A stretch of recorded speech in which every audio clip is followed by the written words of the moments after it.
What if the bloodiest revenge movie ever made was originally one giant film too violent to release in color? Quentin Tarantino chopped Kill Bill in half and drenched its big massacre in black and white just to dodge the censors. Who lived, who died, and who never recovered? Here is the cast of Kill Bill Volume 1, Then and Now. Number 1. Uma Thurman as the bride, the yellow tracksuit wearing assassin left for dead, who wakes from a coma to carve her way through everyone who wronged her. This is Uma at her most iconic. She and Tarantino cooked up the character together back on the set of Pulp Fiction, and that famous yellow suit was a direct nod to the legend Bruce Lee. Beatrix Kiddo is now regularly ranked among the greatest movie characters ever created, but the making of this film hides a genuinely dark story. Years later, Thurman revealed she was pressured into doing a driving stunt she did not feel safe doing, and the resulting crash left her with a concussion and lasting neck and knee damage. She accused Tarantino of endangering her. They fought bitterly for years, and only much later did the two reconcile. She has since said she would work with him again if the part was right. Born in 1970, Thurman is 55 now and still a major screen presence, recently even playing the President of the United States in a hit romantic comedy. She remains one of the most striking leading women of her generation. The Bride was the role of her life, a wounded warrior with ice in her veins and fire in her heart. The film was a monster hit, pulling in over $180 million worldwide on a fairly modest budget, and it made The Bride an instant legend. Nobody else could have swung that Hanzo sword quite like her. A total powerhouse from her very first frame to her last. Number 2. Lucy Liu as O-Ren Ishii, the cold-blooded crime boss who rules the Tokyo underworld and gives us the film's jaw-dropping Snowy Garden duel. O-Ren might be the coolest villain in the whole saga. Her tragic backstory is told in a stunning animated sequence, and her final sword fight with the bride in the falling snow is pure poetry. Liu absolutely commands the screen, part regal, part terrifying. She was already a star thanks to her breakout run on Ally McBeal and the Charlie's Angels films, and she brought serious steel to this role. After Kill Bill, she spent years as a brilliant Dr. Watson opposite a modern Sherlock in the hit series Elementary, proving she could anchor a show for the long haul. In 2019, she received her own star on the Hollywood Walk of Fame, a long overdue honor. Born in 1968, Liu is 57 now, and still constantly working across film and television, popping up in big studio movies and prestige projects alike. She has also built a serious second life as a respected visual artist, exhibiting her paintings around the world. O-Ren showed audiences a whole new side of Liu, elegant, lethal, and completely in control. That chilling moment on the balcony, standing over a room of men she just conquered, is one of the great villain beats in modern movies. Her jaw-dropping animated origin story was crafted by the famous Japanese studio Production IG, a bold swing that paid off beautifully. Liu has stayed busy in recent years, with big studio films and streaming hits alike. A true icon who only gets more respected with time. Still absolutely magnetic in everything she touches. Number 3. Vivica A. Fox as Vernita Green, the assassin-turned-suburban mom whose brutal kitchen brawl with the bride kicks the whole revenge saga into gear.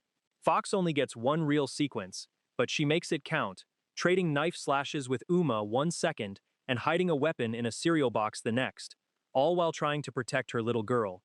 It is a tense, tragic, unforgettable opener.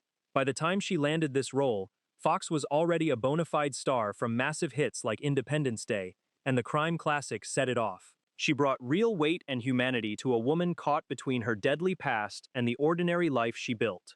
Born in 1964, Fox is 61 now and busier than ever.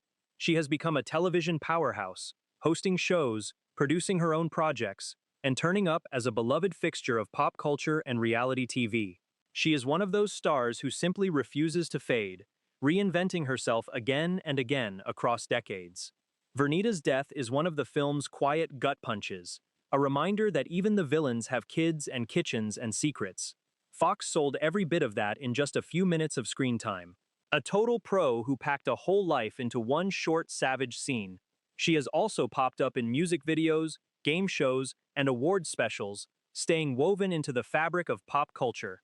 Decades on, she is still lighting up screens everywhere. Respect where it is well and truly due. Number 4. Daryl Hannah as L. Driver, the one-eyed, eye-patch-wearing assassin whose creepy whistle, while dressed as a nurse, is one of the most chilling images in the film. Elle is pure venom, and her rivalry with the bride crackles with hatred. Tarantino actually cast Hannah partly because she physically resembled Uma, which made their bitter mirror image feud even sharper. Hannah was already a screen legend by then, having stunned audiences as the replicant Pris in Blade Runner, and charmed the world as the mermaid in Splash, plus memorable turns in Wall Street and Steel Magnolias. She gave Elle a slithering, snake-like menace that made her impossible to forget. These days, Hannah has largely stepped away from acting, with her last screen roles around 2023. She has poured her energy into environmental activism and documentary filmmaking, causes she cares about deeply. In 2018, she quietly married the rock legend Neil Young, and the two live a famously low-key life together, far from the Hollywood spotlight. Born in 1960, she is 65 now. Elle Driver remains one of the great screen villains, ice-cold and utterly ruthless. Hannah clearly relished playing someone so nasty after decades of sweeter roles. From a mermaid to a murderous snake, what a range. She has said she loved finally getting to play a full-on villain, and it shows in every wicked, whistling frame. She walked away from fame on her own terms, and honestly, good for her. A quiet legend living life exactly how she wants it. Number 5. David Carradine as Bill, the smooth, soft-spoken mastermind behind the massacre and the man the bride is hunting. Here is the wild part. In this first film, you barely even see Bill. He is mostly a voice, a pair of hands, and that haunting flute, a brilliant tease that makes his full reveal in the second chapter land like a hammer. Casting Carradine was genius. He was already a legend as the wandering monk in the classic 1970s series Kung Fu, so hiring a real martial arts television icon to play the master assassin was the ultimate wink. Carradine came from Hollywood royalty too, the son of actor John Carradine, and part of a whole dynasty of acting brothers. His work as Bill earned him some of the best reviews of his later career and a Golden Globe nomination for the second volume. Tragically, Carradine died in 2009 while shooting a film in Bangkok, found in his hotel room under strange circumstances that shocked the world and are still debated to this day. He was 72. Had he lived, he would be 89 in 2026. He spent decades as a working actor, but Bill gave him a stone-cold second act nobody saw coming. That calm, philosophical menace was the perfect send-off for a screen legend. Across his long career, he appeared in well over 100 films, but this was the role that reminded the world just how magnetic he could be. Gone, but that voice still gives fans chills. A haunting final great chapter for a true screen survivor. Number 6. Michael Madsen as Bud, Bill's washed-up brother and a former member of the Deadly Viper Squad, now drowning his past in cheap booze. Bud features far more heavily in the second chapter, but he is a huge piece of the Kill Bill world and one of Tarantino's most trusted players. Madsen was already cinema royalty for gangster fans thanks to his terrifying turn as Mr. Blonde in Reservoir Dogs, the role that made everyone in the world flinch at the sound of a certain song. He worked with Tarantino again and again, bringing that same gravelly, dangerous charm every time. Off-screen, he was also a published poet, a soulful side that surprised people who only knew him as the tough guy. He was the brother of the acclaimed, award-nominated actress Virginia Madsen. Sadly, Madsen passed away on July 3, 2025, at the age of just 67, following a cardiac arrest at his Malibu home.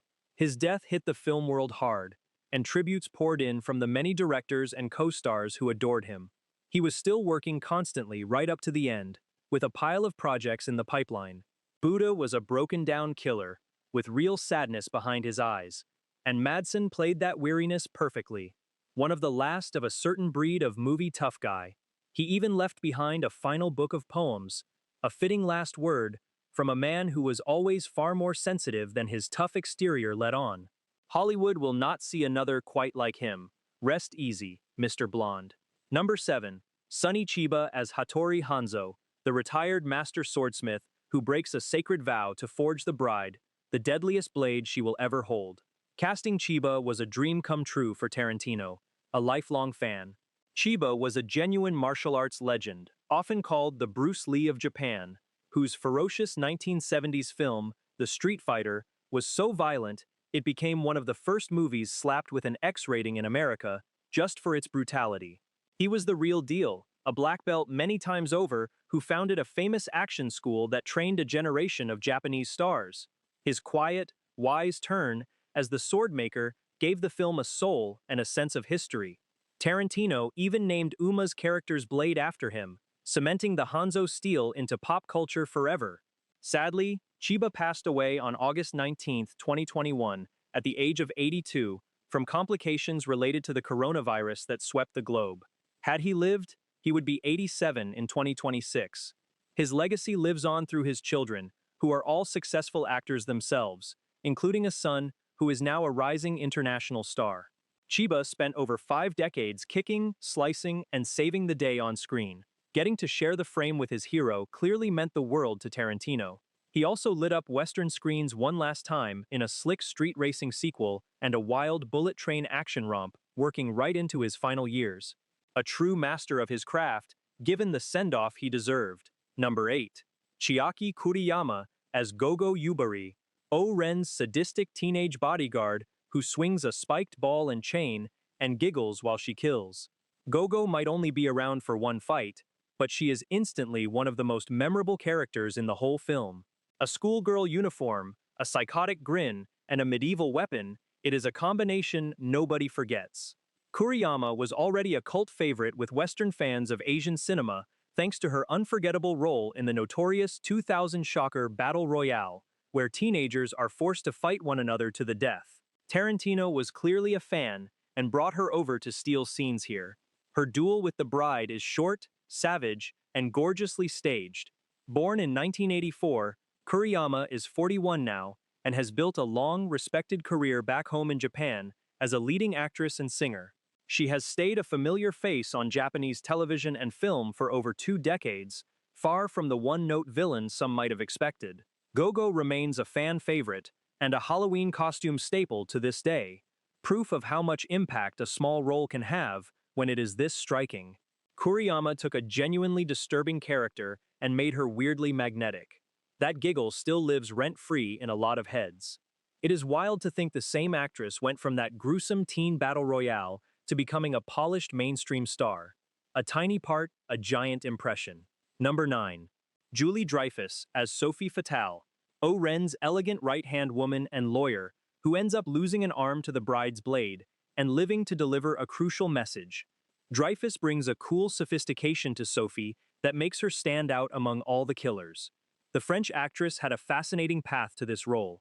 Long before Hollywood, she became a genuine celebrity in Japan, hosting television programs and mastering the language, which made her perfect for a film set deep in the Tokyo underworld. Tarantino clearly loved working with her, because he brought her back years later for a memorable role in his war epic *Inglourious Basterds* as well.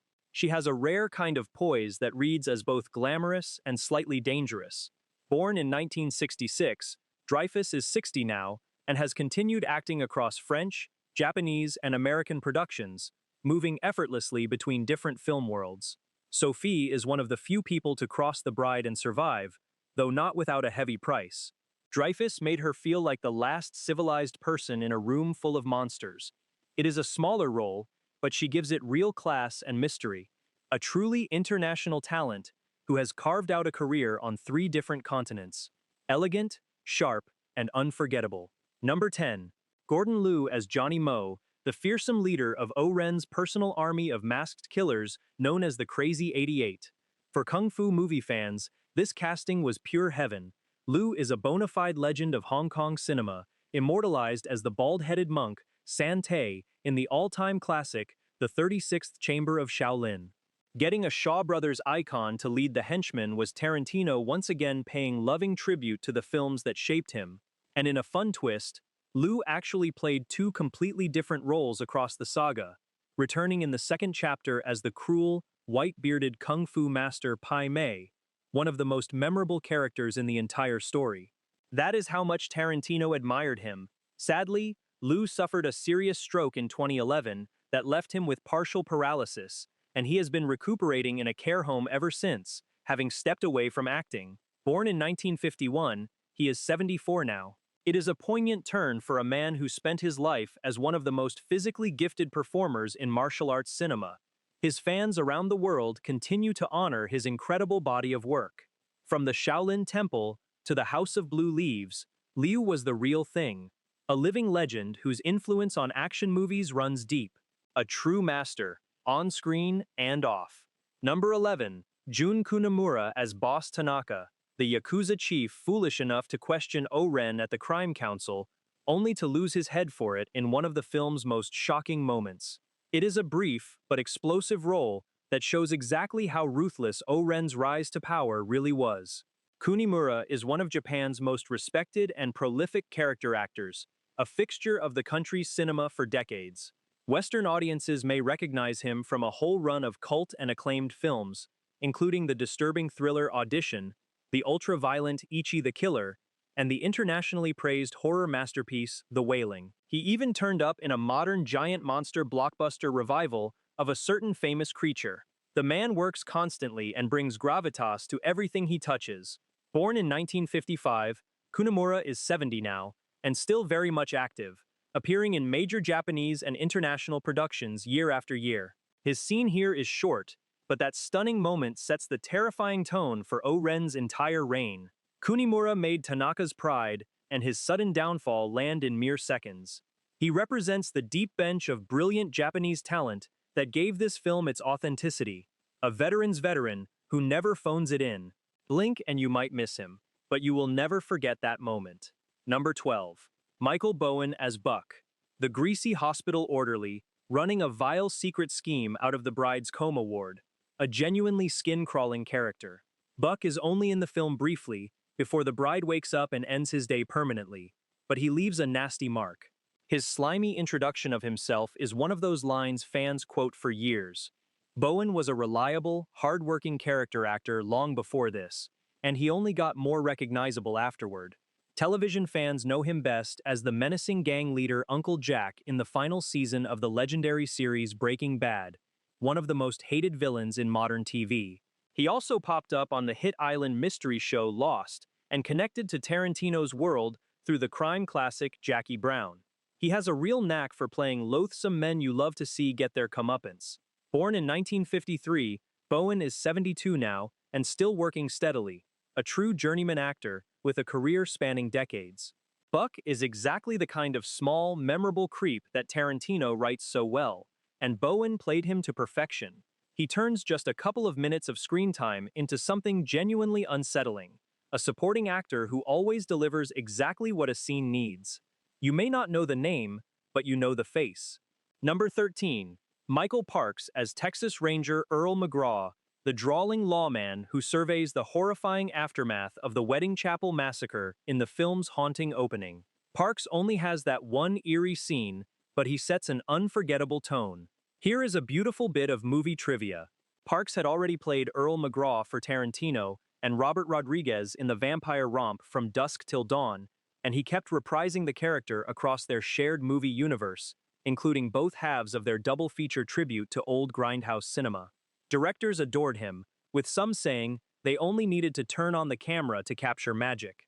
Parks was a fascinating figure, a cult musician and a veteran actor who first found fame decades earlier and was gloriously rediscovered by a new generation of filmmakers. He also gave a chilling turn on the surreal series Twin Peaks and terrified audiences in Kevin Smith's horror films. Parks passed away on May 9, 2017 at the age of 77. Had he lived, he would be 86 in 2026. In a lovely touch, his real son played his on-screen deputy son in the film. Parks was the ultimate actor's actor, a hidden gem who elevated every project lucky enough to have him. That opening scene lingers entirely because of his weary, soulful delivery, a quiet master, deeply missed. Number 14. Zoe Bell, the fearless stunt double who performed many of the bride's most punishing physical feats and became a star in her own right because of it. You may not have seen her face much here, but you absolutely felt her work in every bone-crunching fall and fight. Bell was a young New Zealand stuntwoman, fresh off doubling the lead on the fantasy series Xena Warrior Princess when she was hired for Kill Bill. Originally brought on just for the crashes and hard falls, the team quickly realized she could handle the intricate sword fights too, and she trained hard in Chinese martial arts to pull them off. She even injured her ribs and wrist near the end of the shoot, doing a dangerous fall. Tarantino was so impressed that he later gave Belle a starring role playing herself in his high-octane car chase film, where she performed a now legendary stunt clinging to the hood of a speeding car. From there, she became one of the most sought-after stunt performers and actresses in the business, doubling major stars and appearing in more Tarantino films. Born in 1978, Belle is in her late 40s now and still a giant in the stunt world. She is the ultimate proof that the unsung heroes behind the action deserve the spotlight too. A genuine daredevil who leapt from anonymous double to bona fide fan favorite. Tarantino fans lovingly credit her as a secret weapon of his greatest action scenes. What an incredible career to build from a humble body double gig. Pure guts, grit, and raw talent. Number 15. Quentin Tarantino, the film-obsessed genius who wrote and directed this blood-soaked love letter to the movies he grew up worshipping. Kill Bill is a wild mashup of everything Tarantino adores: old kung fu films, samurai epics, spaghetti westerns, and Japanese gangster movies, all blended into one operatic revenge tale. Here is a great piece of history. Kill Bill was never meant to be two films. It was one giant epic that ran so long the studio, led by the infamous Harvey Weinstein, split it into 2 volumes released months apart. Tarantino even drenched the huge House of Blue Leaves massacre in black and white, partly a stylish choice, and partly a clever way to sneak all that carnage past the ratings board. The film was a huge hit and cemented his reputation as one of the boldest directors alive. His collaboration with Uma Thurman also produced that painful on-set crash and the fallout that came with it, a rare dark chapter in his story. Born in 1963, Tarantino is 63 now and has long promised that his 10th film will be his final one. He recently scrapped his planned farewell project and turned to writing his first ever stage play, so the movie world is still waiting on his big goodbye. Excitingly, the full combined cut of Kill Bill finally hit theaters at the end of 2025. A one-of-a-kind talent whose passion for cinema is contagious. Made on a fairly lean budget, the first volume alone stormed past $180 million at the global box office, silencing anyone who doubted the gamble. Love him or not, nobody on earth makes films like Quentin. Number 16. RZA, the hip-hop mastermind who crafted the film's unforgettable, genre-hopping musical score. The Wu-Tang Clan founder was the perfect choice to score a movie that jumps between kung fu flicks, westerns, and Japanese pop, and his work ties the whole crazy patchwork together. Tarantino is famous for his brilliant song choices, but RZA's original compositions and beats give Kill Bill a modern, pulsing heartbeat that sets it apart from anything else. The two clearly share a deep love of old martial arts cinema, and their partnership felt like a match made in heaven. RZA has said working on the film was a career highlight. Beyond his legendary music career, RZA has gone on to become a filmmaker himself, directing his own martial arts movies and clearly channeling everything he soaked up watching masters like Tarantino at work. Born in 1969, he is in his 50s now and remains a hugely influential figure across music, film, and culture. He is one of those rare artists who refuses to be boxed into a single lane. His score here proves that the right music can elevate great images into something truly legendary. From the Wu-Tang Clan to Hollywood, RZA did it all his own way. A true renaissance man of modern pop culture. The sound of Kill Bill is a massive part of why it hits so hard. So there you have it, the unforgettable cast and crew behind Tarantino's bloody revenge classic. Some are still thriving, some we have lost, and one built a whole career as a stunt double. Now I want to hear from you. Is Kill Bill Volume 1 the greatest revenge movie ever made? Or is it just Tarantino stealing from better, older films and calling it his own? And be honest, does splitting one story into 2 movies feel like bold art? Or a greedy cash grab? Drop your hottest take in the comments and let the fight begin.